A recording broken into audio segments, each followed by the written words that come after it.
Hey Palominos, welcome to the PAC-Cast. I'm your host, Isaiah Flores. I'm joined here by my co-host, Our podcast will cover the latest events at Palo Alto College, highlighting student perspectives and inviting special guests that are part of the PAC family. On today's show, we're featuring some new and returning members of PAC Student Media. Would you guys like to introduce yourselves? Hi, my name's Christine. I'm a communications major and my hobby is creative writing, yeah. Hi, my name is Fernando Herrera. I am a digital arts and media major, and I like to do animation and art in my free time, as well as freelance work. Hello, my name is Krista. I'm a communications major, and for my hobby, I like to go outside. Nice. So starting off with the question of the day, if you could define Gen Z in one word, what would it be? Very disorganized. We are very chaotic. All we do, just chaos. Unstable? Well, what was that like? Because we had high school during pandemic. Wait, what? Okay, this is such a lore question. Where were you at in life when COVID happened? Oh, I was in the trenches, trust. I was in the trenches. It was the worst. I hated online school. It was so annoying. Because it's a core part of being Gen Z, I think, right? Yeah. That's when people started saying Gen Z. I didn't hear about Gen Z until COVID happened. Mm-hmm. I didn't necessarily not hate COVID, but I didn't like how there was little to no human communication. To be fair, I was just chilling in my room. I wasn't doing much. I was playing games. I was on my phone. I was just doing whatever. I was living. I didn't like online school though. I didn't like how I had to figure out where to go and how to do it with a weird time schedule that wasn't really meant for teachers to be on, like internet things. They didn't understand it. We didn't understand it. It was very weird, but I didn't mind it. You know. Did you guys have online friends or? No. I have one. Yes. Yeah. She's from Canada. I have a plethora. I have a lot. Because we grew up on the internet. Like, did you have something to say about that? Friends? I don't know. I don't have any friends. I'm just kidding. We're here. Well, I bring that up because, like, we grew up on the internet, so it's going to be... And then, like, when COVID happened, I don't know about y'all, but I felt kind of, like, validated for some reason. I'm like, I grew up on the internet, and now I get to just bask in it. Because I get to do it at school and stay at home all day. Yeah. We did have some Gen Z specific questions that my co-host Fernando prepared. Did you want to get us started with that? Yeah. The first question is Gen Z and the internet. What do you think about it? Like people who go on Instagram, TikToks all the time, social media development and dating along with that, especially with Netflix and its series, the weird like amalgamations with it. What are your thoughts on that? Me personally, if I'm honest, I'm starting to pull away from a lot of that stuff. Like, I would say the past year, I got rid of all of my social medias. I just didn't want to deal with it. I was on them way too much. And I feel like a lot of Gen Z is actually starting to do the same as well. They're starting to pull away from social media in general. I don't know whether to say that's a good or a bad thing, but I would say in a good way, it's good to step back and take a look at what's happening and just recharge, rethink everything, you know? Mm-hmm. I agree with that. I remember kind of like how you mentioned, like stepping away from it. There's been multiple times where I kind of had to take breaks from social media just because like I was getting in my head a lot about everything. You know, there's all these like different standards on like TikTok and like Instagram and everything.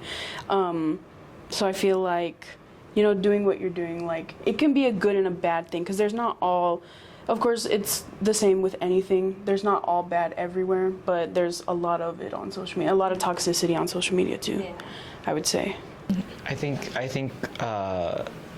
it's been exacerbated in the past couple of years, like negativity on the internet. I like that you mentioned that Gen Z is kind of like moving away from that. Because did y'all see that? It was like on a magazine or something, but there was like a group of teenagers that just had flip phones. Yeah. It's on the rise. Sorry, are you gonna get a flip phone? I'm thinking about it as soon as I have a Pixel.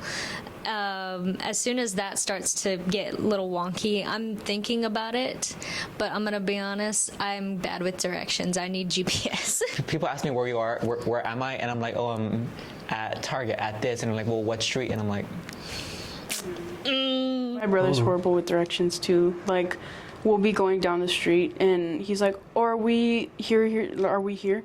Or like at wherever he says, and that's like the place he's naming is literally on the other side of town. And I'm like, dude, we're not there. That's like 30 minutes away. Speaking of which, how do you know? So you know how they say, oh, I'm on I-10, I'm on I-35. How do you know which highway you're on when the signs only say where you're going rather than where you're at? Like, Yeah. Sometimes it says where you're at. My Big old green ones. Yeah, my grandma says, oh, that one by like 410 and all that stuff. I was like, sure. Yeah, I definitely know what you're talking about. No, I would say the hard thing about that with like highways too is like knowing where on the highway you are. Because like 410's a loop. It goes all the way around the city. 410. Loop 410, yeah. It's a loop. Like, where am I supposed to know? Yeah, it's a circle. I have so much anxiety when I'm like turning because my car is like a clunker. You know what I mean? Yeah. A clunker. It's like, don't give out now. Yeah. But I guess maybe we rely on the internet too much in a Yeah. way. Well, then again, parents had maps, so we're always gonna rely on some sort of information. I guess It's just the way we receive that information, really. that's gonna be different. Well, that happens every generation, right? Yeah. So we're always gonna think what we had before is better. Yeah. Like in my film class, we were talking about this one movie from a film director. His name was George Méliès, and he made a movie called, he's made a bunch of movies, but the one we watched was A Trip to the Moon, and it was like one of the really, I guess, revolutionary films for the time. And it was just like, watching it was just so, it was really weird, like seeing how they made movies back then, because it was, by our standards today, it was horrible, but by their standards, it was like revolutionary. It was like so cool.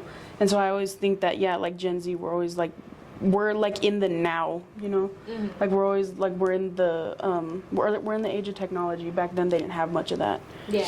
I feel like, what's the word? I feel like the people's expectations are getting way too high for what they want and for what they don't know that they need. Like the constant trend of like needing the newest thing, like the newest iPhone, the newest like watch or something like that. Different things that are trendy. Right. It always seems to like one up each other in some way, shape, or form, and it always ends up destroying someone or their wealth or like ends up hurting them in the long run. Just say Shein, Yeah. Exactly. Temu. Temu, yes.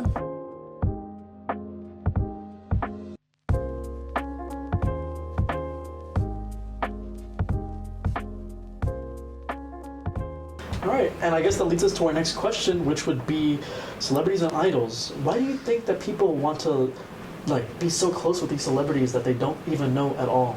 Like going to their concerts, begging to be a part of them and begging to be known by these people they've never met before. So parasocial. Yeah, basically. Like Kendrick Lamar or like Tyler the Creator with Chromacopia.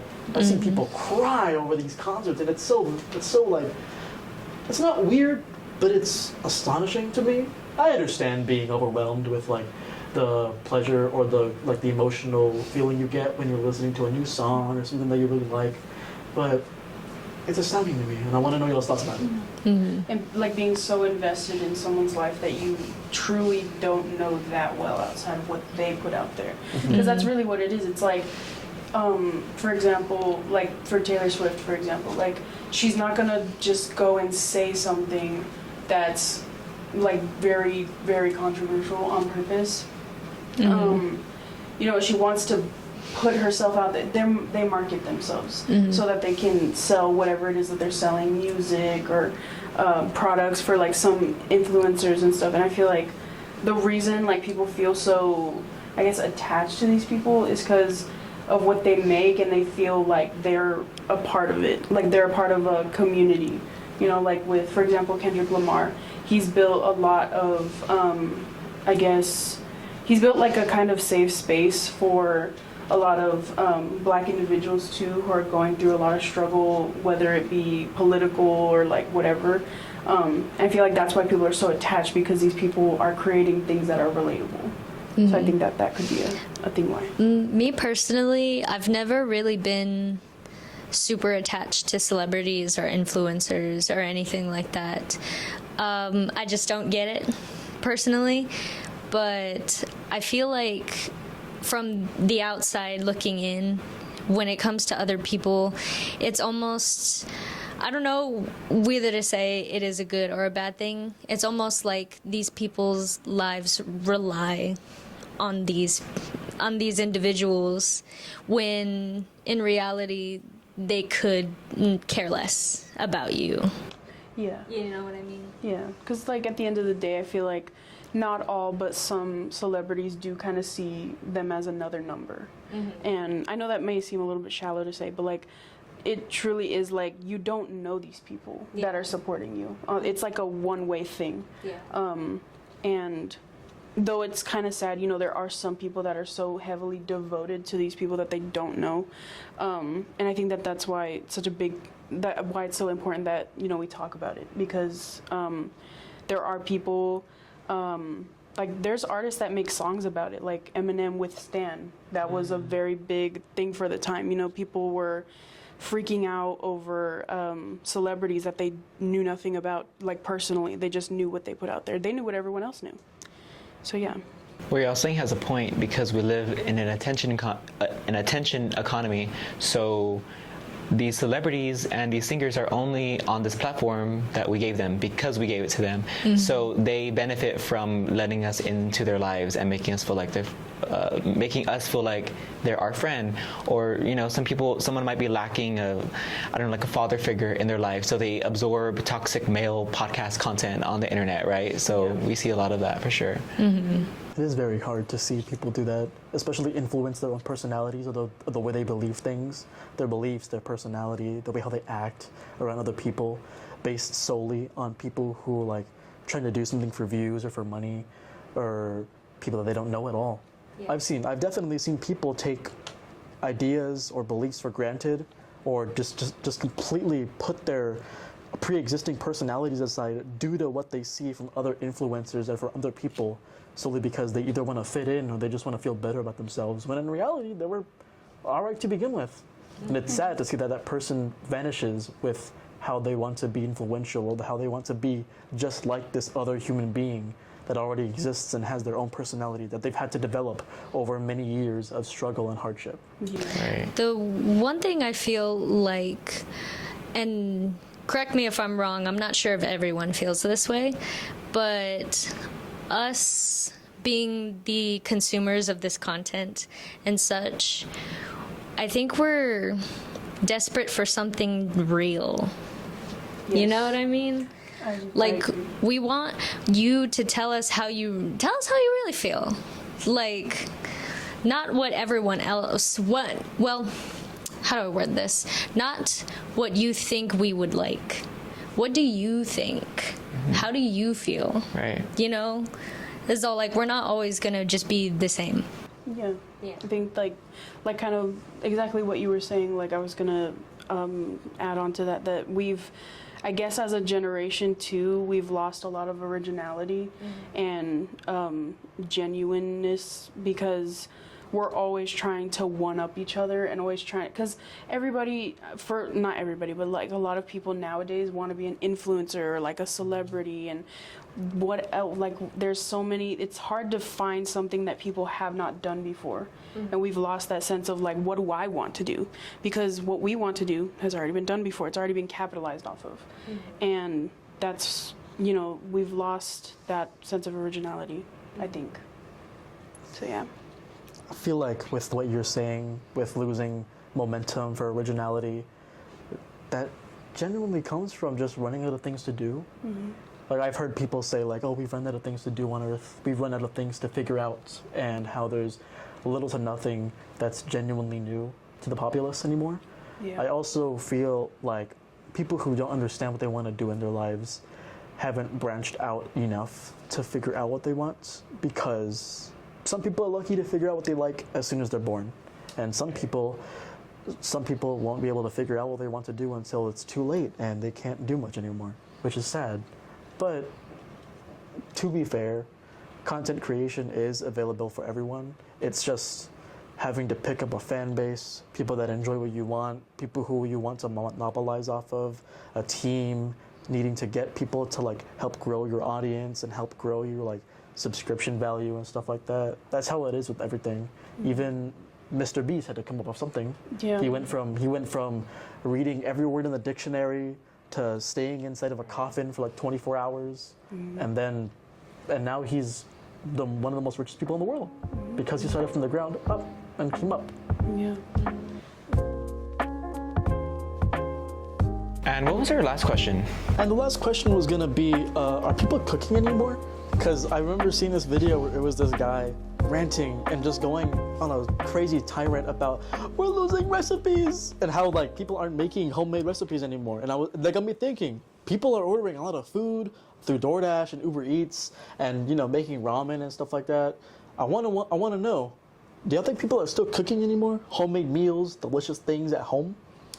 I don't think so. Not unless you live with your parents. No. I feel like, because I have a friend who is living like by themselves and everything. He orders a lot of like food, like orders in a lot. He does cook every here and there, but it's just like also limited money, those kinds of issues. But I feel like as a like collective, we don't cook anymore. Like we really don't. I'm gonna be real. I grew up pretty, I guess you could say, like sheltered, so almost everything was done for me, like my laundry, my meals. So I never learned how to cook, and now I still live with my dad, but I still don't need to cook, I guess you could say, but it's like a craving. It's like I want to learn how to cook because I'm just here putting things in the microwave and all that stuff. And I just think it's a nice skill to have, I've seen people get more respect from their peers over knowing how to cook. Right. Although, like, like, what does it mean when you can cook? Because, like, you ask someone if they can cook, and they're like, "Oh yeah, I can make a killer cake." Is that cooking, or that's just dessert, right? Yeah. We should talk about Still baking, still cooking. Yeah, but like not nutritional value. Like, it's not gonna fix your headache if you need. Well, maybe it's sugary. So, but I see all these ads for HelloFresh and Factor meals, and I'm like, are people just so distracted all the time that they don't even want to look away from the screen to cook a dang meal? Like, I wonder if that's any like a motivating factor for these things. But for you, do you consider that a privilege that you were served home cooked meals because you probably avoided a lot of like preservatives and stuff like that, or do you have like some sort of thing against it? It's like 50-50 for me, honestly. A part of me wishes that I grew up learning how to cook because I wouldn't be in this predicament of not knowing how to, and then at the same time, I was grateful because I'm a kid. What else do I have to worry about? I always have food on my plate, so I was grateful for that, that sort of thing. Fast food is crazy though. Like, when you start ordering, what's y'all's fast food of choice? Oh wait, can we say that here? Can we say that? We can bring up fast food. I'm pretty sure we brought up Kendrick Lamar and all the other people. Whataburger is so real. Although what's weird, it's not only a Texas thing. I thought Whataburger. Yeah, I thought it was a Texas thing for the longest time. Don't quote me on this, but I'm pretty sure it used to be like very much like a Texas thing, and then they started branching out to other places. But Like I know in some places kinda. they still don't have it. Yeah. In-N-Out sort of. Go ahead. Oh, I was just saying like In-N-Out sort of. Okay, In-N-Out or wait, what's the competitor? In-N-Out or Out and in, inside out. I don't know. Inside Out 3 is coming. Oh, I tried Burger Boy for the first time the other day. Oh, really? It was great. It's very great. American. You walk in, the wall, and it's like an Apple store. First of all, it's clean. It's like a it's new really store. clean. I bit into that burger, and I swear, like, everything made sense for a second. So today we talked about internet, Gen Z, memes. The loss of originality. Our loss of originality. Societal collapse is in the air. People are not. We're losing recipes. Thank you all for this engaging conversation, all things Gen Z. That concludes today's PAC-Cast. Don't forget to follow us on Instagram, subscribe to our YouTube channel, and follow us on Spotify. You can find us on our all social media pages at PAC Student Media. Until next time, stay PAC proud. Bye, everyone. Bye. Is there hope for Gen Z? I think so, because I see like a 50-50 split between us, sort of, where one half is kind of unhealthily online and all that stuff, while the other is taking a step back and trying to observe how they can be better, basically. Maybe we should get off flip phones like you. Yeah. Wait, what was our first phone? I had the silverback iPod. What'd you have? I didn't iPod get Touch. a phone until like 6th grade. I want to say it was like the iPhone 7. Okay, that's the worst grade to get a phone. Because I had it. My first like genuine phone with data when I was in 6th grade. Oh, what are you talking about? Yeah, well, we'll talk about how our lives ended up after that. But we need to get flip phones. That's the moral of the story. So Yeah, get a flip phone. Yeah, guess there's so. hope for Gen Z. yes. We're They're- waking up. Touch grass. No dual screen. Touch grass. Go outside. Touch grass. Touch some grass. What for some the day? water. Touch grass, guys. Exactly. Shout out to grass.